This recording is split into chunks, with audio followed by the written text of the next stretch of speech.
Memiliki pasangan yang dekat dengan ibunya merupakan hal yang selintas baik. Selintas, kita juga bisa melihat bahwa pasangan kita adalah orang yang penyayang dengan mengutamakan keluarga. Di saat yang bersamaan, kamu sebagai pasangan juga kerap kali diliputi rasa bingung. Sebenarnya gue dianggap ada atau enggak sih? Dianggap prioritas atau bukan? Dianggap punya peranan sebagai partner atau enggak sih? Perasaan galau dan kesal tanpa disadari benar-benar menumpuk di dada kamu. Namun, kalau hubungan antara pasangan kamu dan ibunya terlalu berlebihan, sehingga menimbulkan ketergantungan, akan menjadi tidak baik. Makanya ada sebutan label anak mami. Bisa jadi akan menyebabkan hubungan kamu dan pasangan berantakan atau terganggu. Kalau misalnya masih dalam tahap PDKT atau pacaran, tentunya mengenal lebih cepat ciri-ciri anak mami akan sangat berguna untuk tahu apakah hubungan ini pantas dipertimbangkan untuk dilanjutkan ke jenjang yang lebih serius atau pernikahan. Setelah mengenali ciri-cirinya, bisa diambil keputusan lebih cepat dan tidak membuang-buang waktu lagi untuk orang yang salah atau membuat kamu tidak nyaman, pusing, 7 keliling. Yang benar-benar dikhawatirkan, karakter anak mami ini akan terus terbawa setelah menjadi suami tanpa adanya perubahan sedikit pun. Jadi, gimana sih cara membedakan pasangan yang hubungannya emang sekadar dekat aja dengan ibunya, atau emang dia benar-benar seorang anak mami ya? Yuk, kita bahas di Puter Logika.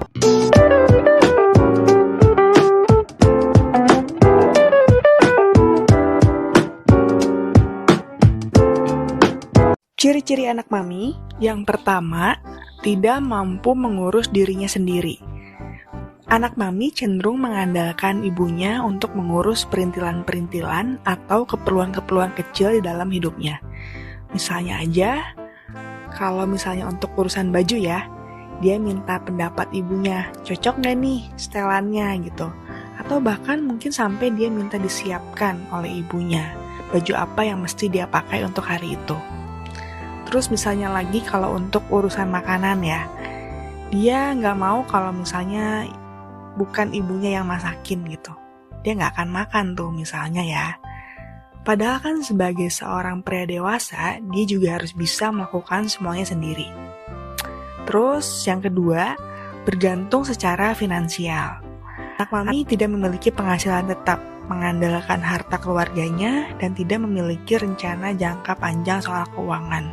Nah, ini bahaya banget ya kalau sampai sebergantung ini. Terus yang ketiga, pendapat ibunya adalah segalanya. Tanda yang paling utama lainnya adalah ia meminta pendapat sebelum melakukan atau memutuskan sesuatu. Dia merasa kebingungan dan tidak yakin dengan pendapatnya sendiri. Kalau misalnya nih ibunya nggak setuju atau bahkan mungkin melarang, biasanya ia akan rela untuk nurut. Anak mami menjadikan ibunya prioritas dari apapun, sekalipun ia sudah memiliki pasangan. Apapun yang ibunya katakan, dia akan tetap menuruti.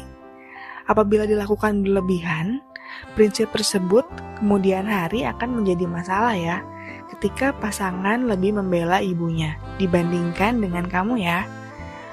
Mau pasangan yang merasa sedih, kecewa, atau marah, ia tidak akan mendengarkan atau mempedulikan pasangannya. Tentu saja hal ini bisa memicu pertengkaran dan membuat hubungan menjadi tidak sehat. Yang keempat, membandingkan dengan ibunya. Pasangan dengan anak mami selalu mengatakan bahwa ibunya yang terbaik dalam urusan apapun.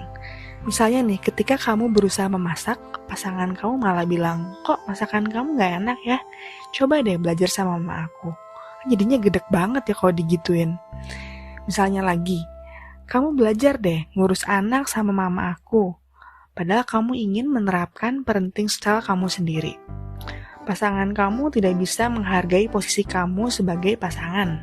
Yang kelima adalah curhat masalah pasangan ke ibunya tanpa filter. Hubungan antara kamu dan pasangan gak akan selamanya baik-baik aja. Ada kalanya timbul pertengkaran. Idealnya nih ketika masalah timbul, diselesaikan berdua aja ya.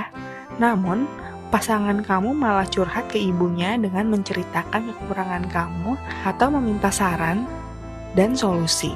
Gak kebayang ya kalau setiap urusan pernikahan melibatkan mertua. Hubungan tuh akan semakin gak sehat. Pasangan kamu udah melewati batas karena sudah menceritakan hal-hal yang terlalu privasi.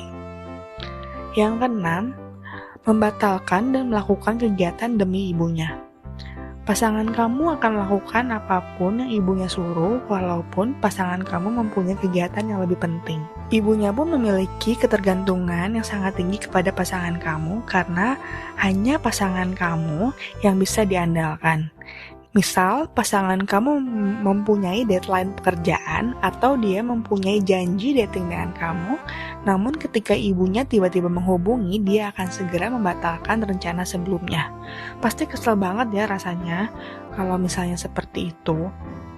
Yang ketujuh, tidak bisa jauh-jauh dari ibunya. Meskipun sudah cukup umur, pasangan kamu memutuskan untuk tetap satu rumah atau berada dalam satu kota dengan ibunya. Ia akan merasa gelisah apabila merantau jauh dari ibunya. Jadi, dari 7 ciri anak mami yang udah gue bahas, ciri-ciri mana yang ada di pasangan kamu? Atau boleh juga kamu sharing di kolom komentar ya, pengalaman kamu punya pasangan anak mami. Biar segala unek-unek di ulu jiwa kamu tersalurkan dan bisa jadi bahan pembelajaran untuk teman-teman putar logika yang lain. Segera ukur kesanggupan diri kamu atau kemampuan diri kamu untuk menangani lebih lanjut apabila kamu ingin mempertahankan hubungan dengan pasangan kamu. Karena bisa saja pasangan kamu tidak sepenuhnya menyadari kalau selama ini ia adalah anak mami yang kelewat bergantung pada ibunya. Dan gak menyadari juga bahwa selama ini ia sudah membuat kamu merasa diabaikan. Atau bahkan merelakan dengan ikhlas pasangan kamu demi kesehatan mental kamu sendiri. Segera ambil sikap dan keputusan ya. Salam puter logika, wadah nyalurin unek-unek di ulu jiwa. Ciao!